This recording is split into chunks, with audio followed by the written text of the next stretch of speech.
G'day, guys. Welcome back to the NBL GDS Swordplay podcast. We've got three of us back again, but a little bit of a switch. We did have this great man with us the other week, which was an absolute pleasure. So we do have the pleasure of having the professor on again. We obviously don't have Boz here. He's been absolutely phenomenal carrying these podcasts along with Vernsey, but a very, very busy man. So he's got the night off tonight. But I'll start off with the professor. Janath, our brother, how have you been, mate? Welcome back to the podcast. Your second time, I believe. Yes, that is it. Thank you for having me. I feel a severe absence of Boz amongst us today. So, Vernsey, you might have to do a hard carry for us here. Look, going well. GDS-wise, going well as well. Actually finished in the top 10 in all three of the comps I was in last week. And now it's actually, I'll just give it a quick, I haven't checked this in a while, actually. So, 5th in starter for the season. 2nd in contender, and 5th in classic for the season. So top 5 across the comps. Hopefully we can keep it going into the back half of the season. Absolutely. And still time to progress even further there, mate. That's so it, mate. There is a long way to go. So very, very impressive. Not surprised whatsoever. Vernsey, my friend, I tell you what, you've been loving basketball lately. You've got the NBL, the NBA. You're certainly getting your basketball fix. We're talking off air. You still play a few sneaky moves behind the back, a few nice assists. You weren't pumping up your own tires too much, but I'll tell you what, mate, he's a bit of a shark, Vernsey, I reckon. Janath, you wouldn't want to face him for 10, 20 bucks on the basketball court because he'd act like he can't do much and then boom, he'd come out of nowhere. So, Vernsey, how have you been, brother? Oh, look, great, fellas. Look, you might think that, but I'm pretty washed. If I'm not standing at the three-point line, I'm not doing much else. Yeah, unfortunately, GDS is something I've really been struggling with this year. Unfortunately, just another not great week from me, and overall not sitting too great in the standings, around 40th in sort of all competitions. When I say all, I only really do the 2 starter and contender. So I've had ups and downs. I definitely keep example this week where I've popped out like 106th for contender, but I'm having my weeks where I'm popping out top 20. So I just don't have the consistency, unfortunately, this year. Maybe go too wacky each and every week. That's all right, mate. You've built up the squad pretty well this year. Looking into next season, mate, already starting that squad and then adding and adding again, you'll absolutely be there, my friend. I absolutely know, because your knowledge is really second to none around these parts. Myself, got very, very lucky. Somehow, I'm now 7th overall in the starter comp. I think that was because a few maybe left the starter, focused on some other competitions. So I think I got pretty lucky there, actually. I think if they were still involved in the starter, those particular teams, I'd still be sitting around 20th. But yeah, pretty decent week in the cup as well. So cannot complain. Been focusing a little bit more on that classic side. And my brother Janath's been helping me out with some decent trades that I think have fell my way in the value, put it that way. So, all right, mate. All good. Looking after me there. But, boys, let's get into it. We're going to do things a little bit differently this week. So, usually we go through basically team by team. We thought, you know what? We keep on talking about the same players. So, we're switching it up this week, and we'd love to hear your feedback on how you like this sort of format. But we're going to go position by position. So, look at the top 5 in each position. Really focus on the big dogs there, the blokes that we're really going to play in these comps. And then we'll take a look at the upcoming fixture, who's got the singles, who's got the doubles, and then let you go for a bit of a turbo GDS podcast this week. But, boys, just quicker and ladder, people have already been looking at it for the last few minutes. But United up top, the 36, and then your boys, Verns, Sem. Do you think you've got a chance of going all the way this year, mate? Getting excited? Oh, I don't know if I'd say all the way. Like, they're looking so good, but the problem is when you come up against like United, and we played 36ers this week, and they're just a step above. I think the way we play definitely beats down on the weaker teams as to why we're sitting 3rd. But I think we've played the top 2 teams 3 times so far, and we've dropped them all. So yeah, it doesn't feel good. Mate, maybe you're just playing like a bit of a fish at the moment in those sides, and then when it comes finals time, bang, you guys absolutely start to go off, mate. But week 10 results, let's take a quick look at the results. So we had the 36ers 97 over McGee's Hawks 85. You had the Bullets 76 and Verns' boys, Sam, a very, very nice victory there, 103. Pretty close one with the Hawks and United, 102 to 105. Wildcats 101 against the Jackies 95. Sem couldn't quite get up against BC's 36ers, lost 84 to 91. We had the Taipans sitting right there at the bottom, as we've seen on the ladder, 96 to Boz's Boys, the Breakers 102. Jackies got up with a fair victory against the Kings 104 to 81. And then United 98 got up against the Wildcats. So they are the results from last week. We will take a look at the upcoming fixture in a little bit, but we are going to start looking at some of these positions. And we're going to start with the big boys. And there's no surprises here who's on the list. Look, how realistic is it that you go down to your Humphreys, assuming that you own all of these guys? I'm not too sure, but I suppose that just goes to show that it's probably time to start really focusing on the blokes that we're realistically going to play. So we've got McVee here, along with Tyrell Harrison, Menenga, who's had a really solid season and a bit of a pod at stages, done really well for the Breakers there.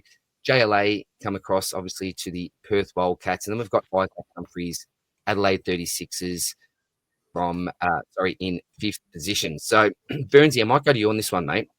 We've got the big boys here. So, talk us through it.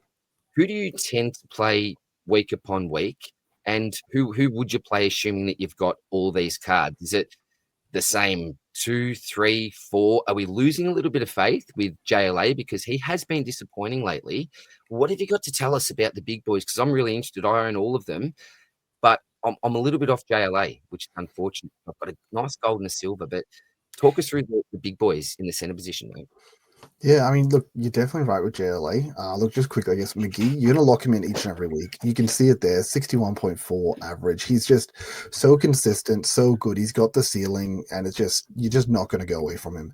When it comes to the next one, that's where it can become a bit tricky because we've seen Harrison have these really low games. We've seen him put out, below 20 points in some of these matches. So he can have a really bad game. Same with JLA. Same with Menenga, same with Humphrey. So that's where it can become a bit hard, where it's just about picking the right one on the right day. I think we need to give a bit more respect to Menenga, though, someone that had some really good games earlier in the year. We sort of we noticed them. We definitely didn't ignore that he had good games, but I think we didn't respect it enough. And now looking at that average, the same as Tyrell Harrison, amazing. Yeah, he's looking really good. He had another good week. He did well in New Zealand versus Australia FIBA game as well. Menenga's looking so good. It's really, really hard. I feel like usually just rolling the dice between Harrison, Menenga, and JLA most weeks. Well, that's a really good point, Janath. I'll ask you this question. Yep. When it comes to your Harrison, your Menenga, down to even your JLA, because we're losing faith with so many of them, is it as simple, or not as simple as, but then do we really start to actually focus heavily on the schedule and the fixture and look at those guys that had the double game week, just given the fact that they've got that second chance because they've been not really overly consistent? Yeah, I think that's the way you got to think about it. I would have said, if you asked me this a couple of weeks ago, with JLA coming up on the double this week, but Menenga and Harrison on singles, who I would go this week, I would have said JLA 1000%, because after McGee, obviously that is. But now it sort of brings into the question, well, when I'm looking at sort of the flaws of these blokes, firstly, fixture aside, JLA's gone below 40 in his last 5, and that includes 3 scores below 30. But when you look at Menenga and you take all of his scores, not in isolation, but for the round that they're in, certain games that he's got doubles or he's got singles, his lowest score in a round is 30, for the entire season. He hasn't gone below 30 if you consider a singular round. So, yes, he's gone in a double game week. He's gone 6 and he's gone 6 in the next game, but he's got 60 in the bank, if you get what I mean, sort of thing. And with Tyrell Harrison, he's gone below 20 a couple of times this season, which Menenga hasn't done. So, in that sense, I think that what you were saying, Vernsey, about Menenga being a genuine option now at the center position ahead of JLA and even ahead of Harrison matchup dependent is something that we should really consider. So I just need to mention that Menenga's also on the double. It's Harrison that's on the single, but Menenga in a double versus JLA in a double a couple of weeks ago, you would have still said JLA just based off name value, even that. What do you think, DR? Yeah, look, I'm pretty much someone that has traditionally just gone your McGee and your JLA, and just leave it at that, because they've been the two real big boys. You look at McGee, as Vern said, straight off the bat, you just lock him in and don't really think about it. You just get him in. Look at the difference there. So you're going from a 61 down to a 47-48. So there's such a huge gap there in between number 1 and number 2. And then take a look at Harrison Menenga. I was super surprised to see Menenga's average there. I would have had him definitely under JLA, and that's without looking at it, just feel. So that's actually impressive from Menenga. So he's someone that I need to give a bit more respect to.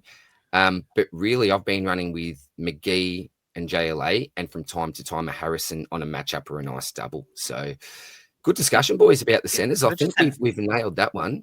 One other thing, very quickly, if you have a look at those 3-point shots made, so Menenga's got 15 across the season. That's 4 Good points call. per. Yes, he's got fewer blocks. So he's got 19 fewer blocks than JLA. But one thing that I've noticed with JLA quite recently is that his rebounding hunger is just dissipated. Like, he's not rebounding at all. And I don't know what it is. Like, Windler's playing weirdly in some games, like Doolittle, and to a degree, like a David Duke Jr. in the absence of what is it? The coach of Raleigh, Jaron Riley.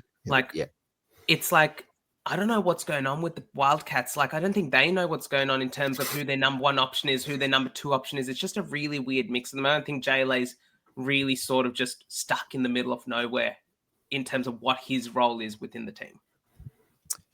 Yeah, interesting, isn't it? Losing a little bit of faith, and it's for sure. I'm spewing. These are the weeks where you back him in. If you back him in this week, we've said it for a couple of weeks now, but you could back him in and go 60, but he could equally go 25. Well, that's right. You know he's got the ceiling, but super frustrating. I get the gold, and then he starts being a bit 50-50 type pick. It's like, dang, if I'd have that at the start of the season, that would have been very, very handy. But let's move on from the centers. We're going to go to some of the smaller blokes now and look at the point guards. So there's going to be no surprises here to see, I think, probably the top 3. The little surprise to me, and I'm spewing on this one, I traded out a gold Walker really early on for a gold Tyrell Harrison. So that was not the best trade at the time. But PJC and Davis, I think most of us had expected to be there. We've obviously got Walker. The man that we can't trust with 2 first name, Andrew Andrews, actually comes in at 4th. And then Owen Foxwell comes in at 5th. So, look, realistically, it's the top 3, isn't it? Like, I don't think there's too many weeks, even a double compared to a single, where we're going to go an Andrews or a Foxwell over your KDs, your Walkers, or your PJCs. Does anyone disagree with that, firstly, before we actually look at some of the players? Any of you considering, even great matchup-wise, starting an Andrews and a Foxwell over any of the top 3? I have a confession to make. So, Classic Cup, going up against one of the GOATs of the community, actually, Fez. I knew what he would go at point guard. I knew that he'd play straight back, go the PJC, Kendrick Davis on the single. So I did chuck out a Owen Foxwell on the double into Classic. He hadn't gone below 40 in, I think, 5 or 6 games. And I was just hoping that Davis would have a little bit of a stinker. He had the Fez had a price card Cotton as well. So it's like extra points on top of the All-Star. Just had to make up points somewhere. He had the McGee. It's very hard when you're going up against blokes with prize cards. So played the Foxy and he didn't return. So it's like one of those things where, like, if I played Davis, I would have lost anyway. So I couldn't really have done much. And Tyson Walker, I'll tell you what, DR, the reason why he is a very rare card. So a lot of coaches may just be forced to play PJC and Davis. But if you have Walker, that's a really great pod. And especially on the double this week, he's going to be a really sought after card, especially for those that are still in the Classic Cup. It's been so painful watching him. Just like, man, come on. Vernsey, anything to add to the point guard discussion, my friend? Yeah, the only thing I will mention with KD this week is Deli and Bruce are both out. So he's going to have the solo reigns in their game. So that's, I don't know, that could be premium Davis this week. So good call. And look, speaking about this, I've got to mention it. I did a bit of a spillsy, got up pretty early this morning and put a late bid on a KD Platinum, $1.22, lads. $1.22 Very for a good buy. KD Premium. Platinum. The GDS boys had it up for auction and a bit of a little DR snipe, shifty snipe towards the end there. So sorry to the previous winning leading bidder. It was a bit of a late eBay swipe there. So yeah, apologies for that. Hey, But, at least yeah, he went after a good player. He went after Sam Petrevsky-Seedon. that's the difference, mate. That's the difference. I'm going Priority. for absolute quality here, mate. Absolute quality for me. Unlike SPS, was another laugh. SPS. I'll never let Oh, Spills geez. live that down. And people are probably going, "What are you talking about?" But you just need to be in on it. I think at this If stage, you know, you know. you know. That's right. All right, boys. Shooting guards. We see BC here. Jeez. One thing that I was a little bit surprised to see was how close my sleeper pick, and pat in the back, I got to do it for myself there. Will Hickey is to BC 76.5, if you don't mind. And I don't know if you boys caught it. Did you see the game winner off the glass? The three from Will Hickey for Australia? I thought it was Davo Hickley that scored it though. No, very tongue in cheek. The commentator was genuinely on the piss for 2 games, calling him Davo Hickley. In that moment as well, it's like, come on, get your name right, mate. Get the name right. But yeah, really impressive there. In number 3, we've got Sobey. We call him Boz's boy because Boz wasn't the greatest fan of Sobey, but as the season progressed, he found a little bit more love for the pick.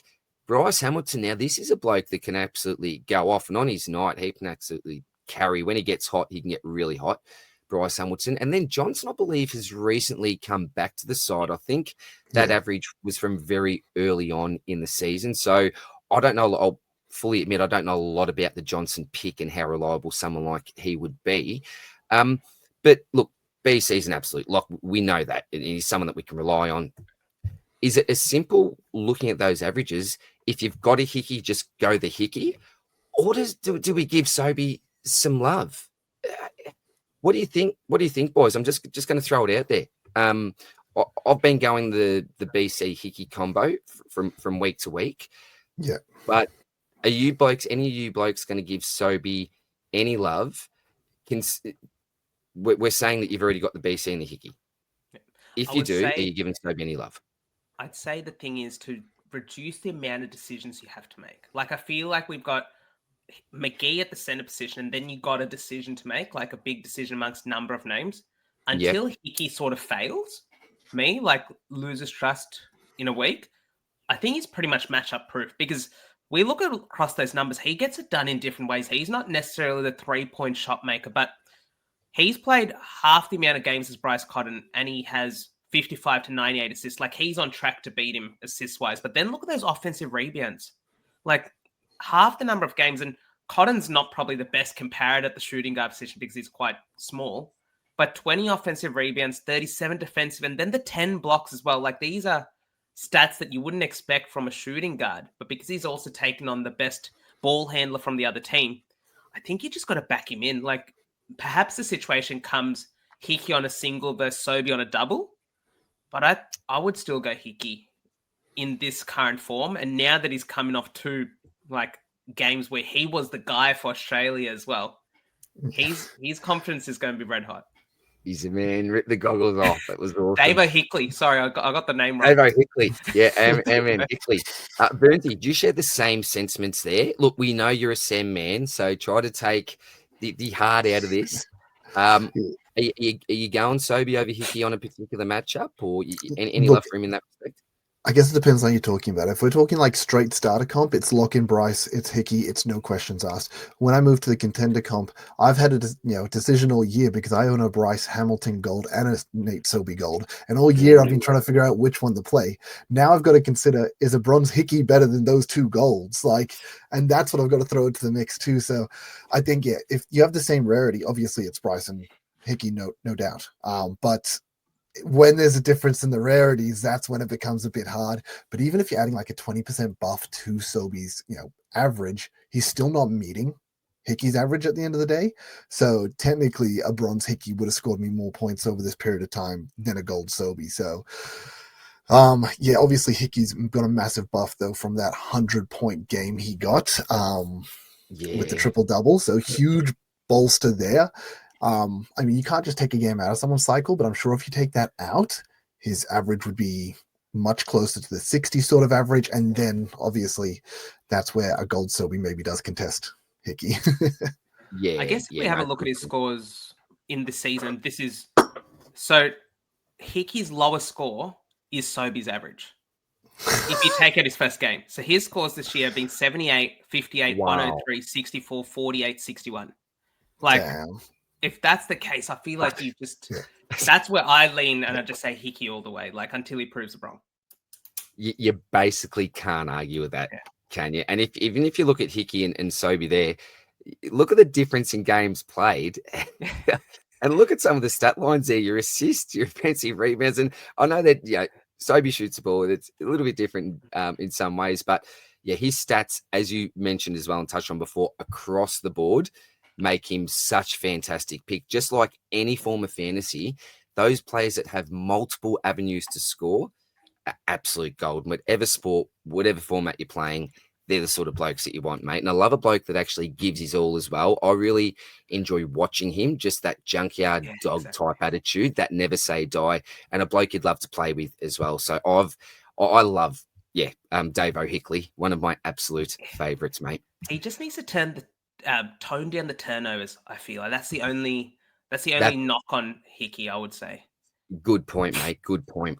All right, onto the small forwards. And unfortunately, the bloke you see here is now an inactive player. So that's why I've actually gone with the top 6 here, because technically we unfortunately can't include Prather, which is a real bummer. And look, on a personal level for him, just super disappointing. So best wishes are obviously with a great man. But this bloke, Zylan Cheatham, and I have to really say thank you to my brother here, because he's a big reason. And Janath traded me with a pretty good trade, a Cheatham Gold. This was before the Cup started. That's what's kept me in the GDS Cup at the moment. I think having this pick here, because when you take Prather away, look at that average. You're going 54 down to Windler, who's looking at that 37. So he's been a phenomenal pick. And in my humble opinion, he's someone that I just lock and load each and every week in that position, particularly now that Prather's out. Earlier on the season, there was that discussion between probably that top 3. Do we go with the Cheatham, the Prather, or the Windler? But I think given the fact now that Prather is out, Cheatham becomes such a huge lock in your side. Dylan Windler is next. Now, we saw him with a really solid game, then a really, really low game. Was it close to a minus, I think, from memory? I may be exaggerating, but it was an extremely low game. Got a little bit worried. Single digit, it was shocking. But he's been pretty good, I think, for this season. A couple of down games. I remember Verns got burnt by him earlier on the season, where he played him for a crap one, rested him, then he went bang. So look, he can be a little bit up and down, but for me, it's the top 3 there that you're really Cheatham and Windler, if you've got them. Boys, are you playing anyone else in this position apart from Cheatham and Windler, or even who do you think's the next best option if you don't have them? I think Lopez is a genuine option at the small forward position as well. Like, Windler's average is a bit skewed because he got injured early in the game, I'm pretty sure, on 8 or something. He did his ankle, so it's probably close to that 40 mark. But Lopez, if it came down to Lopez on a double versus Windler on a single, I would have no hesitation going Lopez in that battle.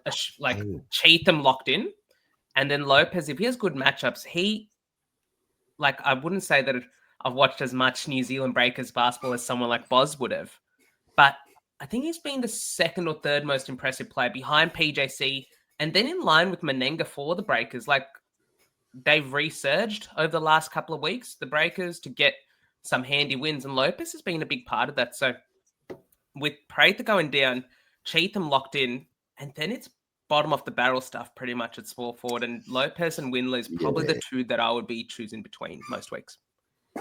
Nice. Just very quickly, just thinking about Windler, what I've been trying to do in that classic comp is play the silver Windler avoid having to play the gold or anything higher, particularly in this position here. So I normally go with my gold Cheatham, but try to match that as well with just a silver Windler, because he's not a bloke that you want to be playing these really high cards with at the moment. Whatever comp you're playing, my advice would be try to go bottom of the barrel for that comp, whatever it is, silver gold, whatever it is, because we just can't rely on him too much, I don't think. Sorry to cut in. Vernsey, what are you thinking, mate, about the small forward position? Yeah, no, I think summed it up well. I think if you're going to take a risk, the small forward line is the one to do it in, because they don't have to beat a 60 or something like that. You only need a guy to come out with one decent game. It doesn't even have to be a great game, just a decent game, and you can snag a really good score out of them. I know I had Nick Marshall earlier in the year who dropped a 45 for me or so. It was 45 to 50-ish around that score, which was handy. And then Lopez I've had in a couple of games. I mean, I've rode Lopez's low score, and I also got his big, I think 68 on his other week, which was one of the weeks I had a really good classic week. I think contender week, one of the top ones there. But yeah, I mean, saying that, like, even if Lopez has a down game, that doesn't really matter. I mean, Windler is capable of doing that as well.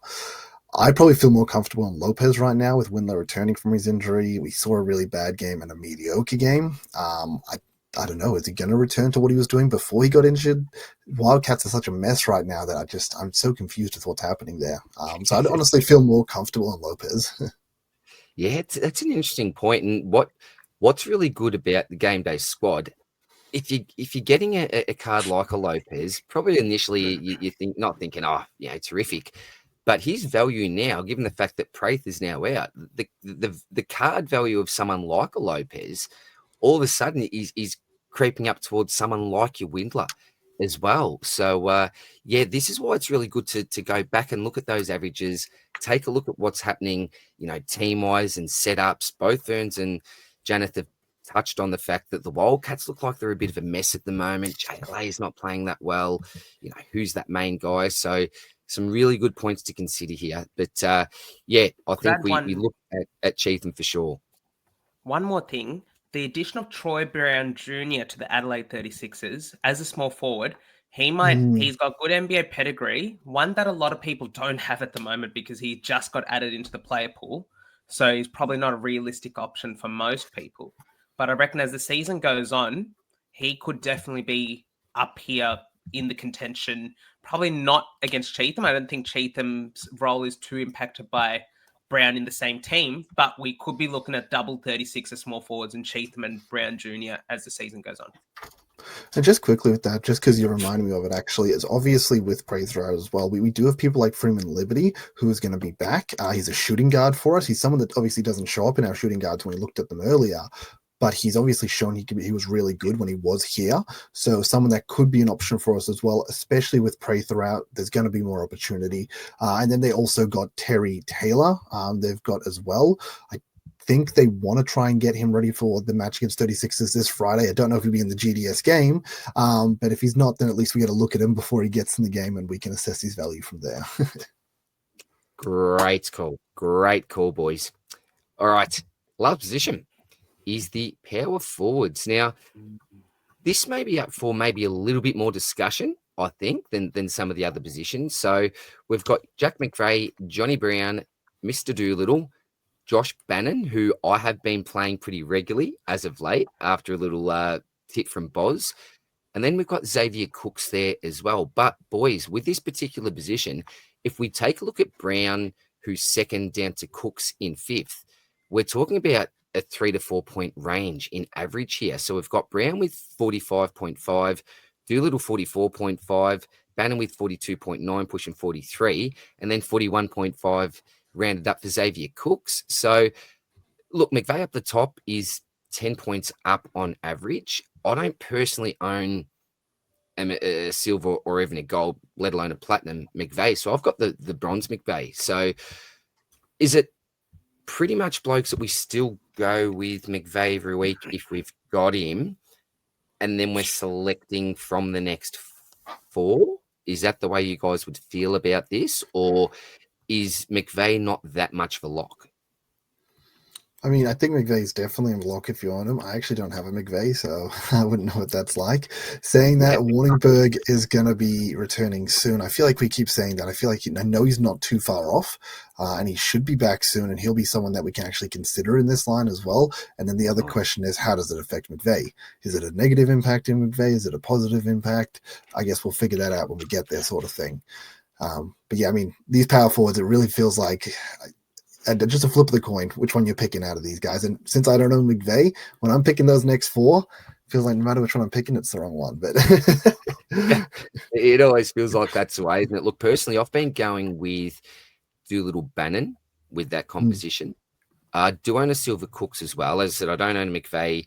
Brown went through that real low period, didn't he, where he was not scoring. And after that, I sort of lost, not complete faith with him, but he sort of went down in the books in regards to my options. So it's been Doolittle and Bannon for me as the most popular combo in my side.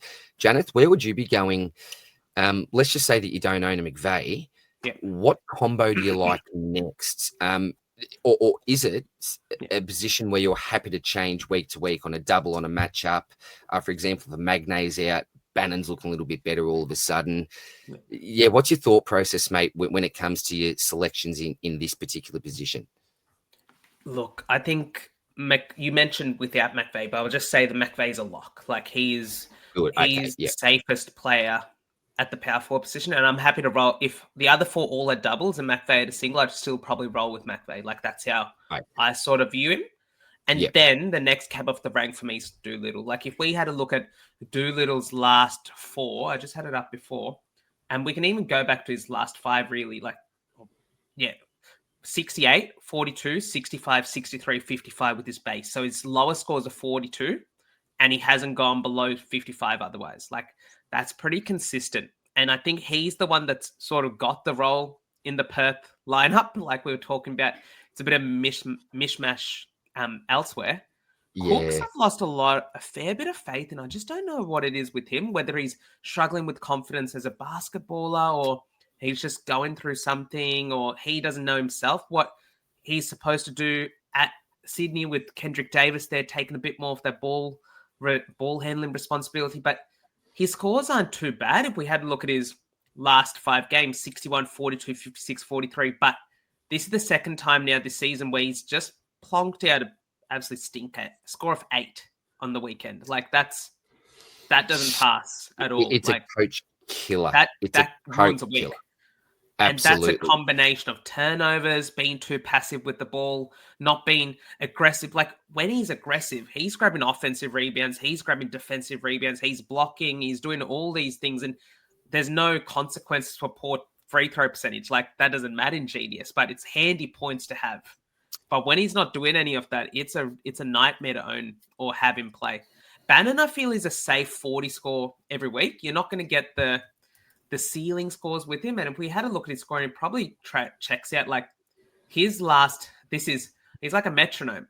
So he's had 2 games that are outside of the range of 42 and 50 in his last 8 games. So 42, 43, then a 33, 43, 49, 47, 53, 43.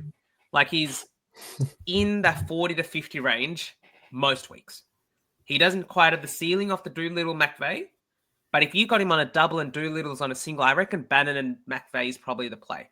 And then Brown is very, very, Verns would be able to testify to this. He's very dependent on steals and blocks and offensive rebounds. Like, what was that game? Was it the one against Melbourne where he was on like 28 in like 6 minutes because he had 4 offensive rebounds, couple of blocks, but then he finished on 31 for the game because he doesn't necessarily score. You can see there he doesn't make threes. He's not much of a passer, but his rebounds, apart from Bannon, who's obviously a beast, like his offensive rebound numbers are insane.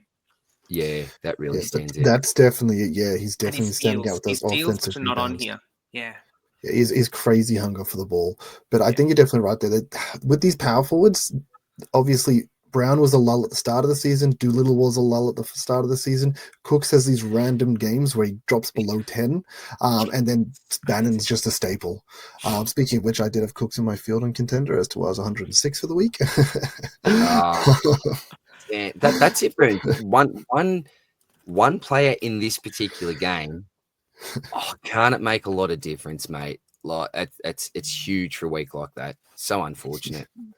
He's such a talent as well, isn't he? He's a great Yeah, basketballer. This he knows how to ball. It's and the not thing like is, I'd expect Cooks to actually do better this week because we've always talked about Cooks being a high assist big man. He's someone that likes the ball in his hand and really coordinating the offense. With Delhi, you'd think being out and Bruce being out, it comes down to Katie and probably Cooks for the offense. So you would think he's got to have a good week this week, but can you trust in a man that just popped out an 8 and didn't even get selected for the Australian squad? Like, I don't know. it's so tempting though, Verns, that you say that now. Like, surely he's got to motivation. Yeah. Surely, Janath, surely he's got to step up.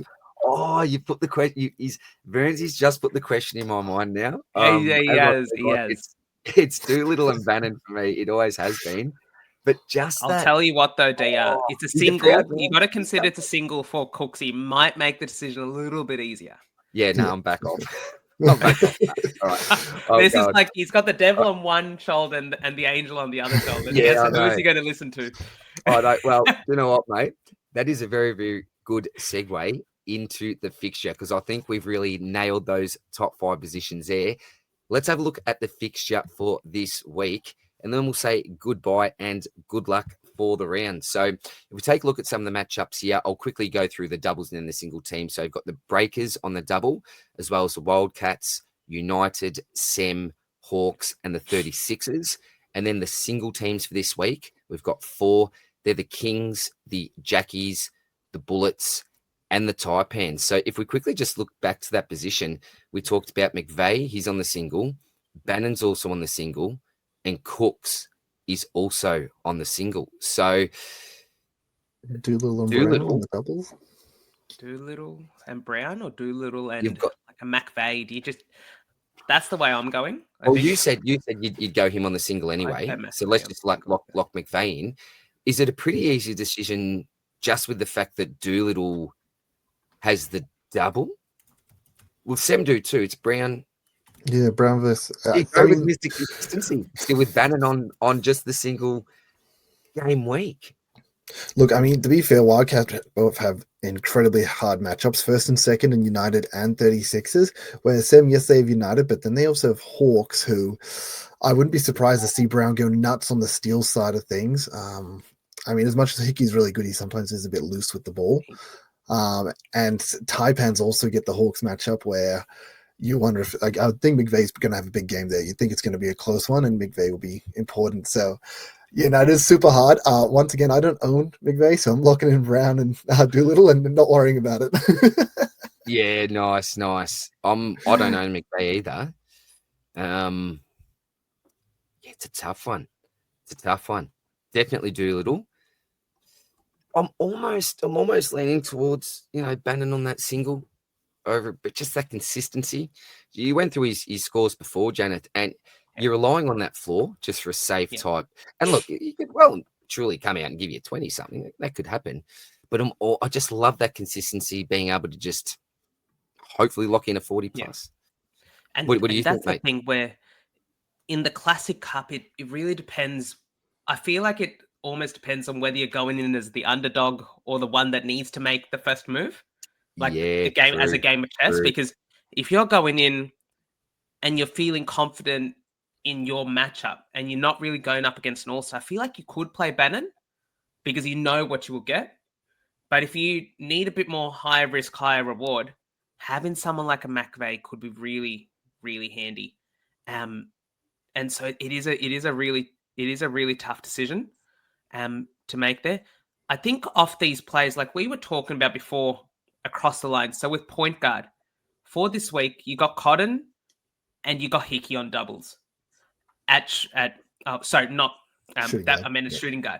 At point guard, you've got PJC, and then you got Walk on the double, Davis on the single. At small forward, you got Cheatham on the double, but then you got Lopez on the double as well as Windle on the double. Like, which way would you go off those second two? At power forward, we just talked about, and then at center, this is where it becomes even more difficult. You got McGee is probably locked in on a double, but then do you go Jay Lay on a double, Menenga on a double, or would you roll the dice with Tyrell Harrison against the 36ers on a single. That's a tough decision to make. It is, isn't it? Part of me just name just wants to go back to JLA. I want to feel safe with JLA. I just don't. Sure is. Yeah, it's a tough. And do you know the other thing that we don't often talk about? And people can often say, and have said to me, "Oh, with GDS, you have the same teams." But you know what? When you get to the classic comp, you got platinum, you got silver, you got gold. So I could be playing a silver, whoever it is, a silver PJC. Someone else could be playing a platinum PJC, and so that's where the value also differs as well. And if you're someone that's got a really solid squad behind you, that's also got to be part of your decision making as well. Like, who do I play the silver? Who do I play the gold? If I've got a great line of platinums, who do I go in with? Do you spread things out a little bit more? Avoid the platinum. That's where a lot of the decision making comes in, and I think a lot of the skill that's not often talked about or maybe thought about. How do you actually compose your own sides? We know what players we want, but what value cards are we looking to actually play? And a lot of it depends on who you own, obviously. But if you're one of the big dogs there, that's where that decision making really comes into play, I think. For sure. Yeah, 100%. And do you, like you mentioned before, like who's a pod play? Let's go around here. Like who's a pod play that across these games that you think has a good matchup or is playing a double that you could really target? Was a pod. I mean, I actually really like Brown, and I know you guys keep sort of glimpsing over him, thinking, it's Bannon, it's Doolittle, it's McVeigh. I genuinely think Brown. Yeah, like I like it, Vern. Yeah, I don't mind it at all. Yeah. I personally don't own a silver or a gold. Do you know what? But that's a great thing when you're playing a few different comps. I might just chuck Brown in another comp. Why not? That's a great thing about it. We don't have to be using the same players in each comp. Depends which one you're more serious on. Have a bit of fun with the different comps. But I must admit, being 7th in starter now, all of a sudden I'm really focusing on that. trying to get up as far as I can in the ranks. But boys, I reckon that was a fantastic discussion. A little bit shorter than what we normally get. We still managed to smash out over 40 minutes, which was awesome. But let us know what you think about that, guys. Give us some feedback about, the different type slides with the positions rather than going team by team. Give some feedback. We always will try our best to take that on board. But I think we covered everything, lads. Before we finish up, we do have some questions. Some questions from the Discord that we'll just fire through very quickly. So I'll hand this over to you, Verns, because I suspect you would have followed the international break a bit closer than we have. Who do you think? There's 2 questions here, actually. One from the great Stephen. He's asked, who could be refreshed after the international break? And then Ganners has followed that up with, conversely, is there anyone to have a more reduced load after the international games? No, I don't think anyone's going to have a more reduced load. I mean, obviously, you have people, people like Henshaw and stuff like that are over there mainly for the experience side of things, not guys we're really going to choose. Bannon's over there doing good stuff. It's great seeing people like Pinder absolutely popping off, and you're like, oh man, I wish he was back. Which was great to see. Yeah. Even Hong Jong Lee over torching China in an absolute monster performance. What about him? The Hawk, wasn't he? Yeah. I had him last year in the other format, the one that we don't talk about here, that decided to bugger up their format. That brings back memories, Verns. So I don't think anyone's going to be.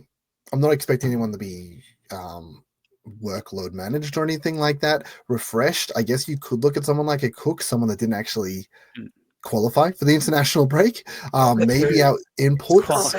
Yeah. I mean, look, that's the imports all got a bit of a break this week as well. They all got to do a bit of sightseeing and whatnot because they're not off playing these FIBA cuts. So most imports, I would think, probably get a bit of a refresher. But then, the other thing could be said for those guys that went and got to play for the week, they could be feeling fitter than ever. I mean, obviously, Hickey was incredible. Yeah, you just feel more faith in him. And Menenga had a mean throwdown. I wonder if he's feeling a bit happy about himself. That dunk that he had in the second game. No, I loved seeing Menenga and Harrison going against us. Like as much as I want the Aussies to win, I really wanted New Zealand to do well, sort of thing. You know, these players that we know, these players we see in the NBL. Yeah, no, it was good. It was good fun.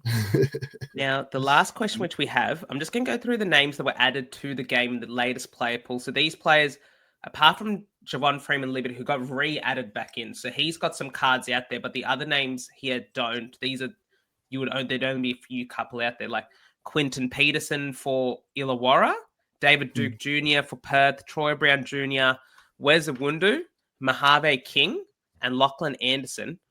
Off those sort of players that I just mentioned, we can add Freeman Liberty into that mix as well. Any pod options that you can think about? No, I don't think so. I love Awundu from Sim, and I'm pretty sure he's a small forward. So as I said, if you want to go a bit wacky, that could be a play there if you want to do it. But he's a real defensive lockdown player. He's not getting the offensive stats, and we've talked about it previously with Sem, where they kind of rotate their players. They don't play like a Bryce Cotton or like a McVie. They don't have that superstar that they play all game long that they're going to get theirs. I feel like Sem are pretty spread out. Saying that, Sobey and Brown have still been able to get theirs, and even Foxwell was up there. But I think that's the thing. You see them up there without being the big dogs because there is too much point sharing in their line. But yeah, sorry, a bit of a roundabout way of saying it. But yeah, I'm not liking any of them as a pod. I'm excited to see, as I said, Terry Taylor get into it, but I don't think he's available as an option yet for GDS. Beautiful. That's what we needed to know, Vernsey. Nailed it, my friend. Absolutely nailed it. So, boys, thank you very, very much for joining me again. Janath, top 10 in all three comps. So fingers crossed for you. Many of us may be living our GDS life through you. Through you. I'm hoping that you absolutely continue. You're still in the cup though, DR. That's the most important thing. Look, it's going to get harder and harder. It will get harder and harder, but who knows? I may start to invest a little bit more in the squad if I do manage to progress a little bit more and more, and see how far I can go. But good luck to you as well, Vernsey, and good luck in the other format in America that we don't talk about on this podcast. But you did a ripping job as always, mate, last night on the live. If anyone hasn't checked that one out, make sure that you do. Verns and Boz just absolutely carry that one. I try to host, but don't know much about it. But somehow, going half decently, I suppose, at the moment. But guys, we will love you and leave you. Thank you very much again. Great to see you. Thanks for tuning in, and we'll see you in the next one. Cheers, lads. Bye, guys.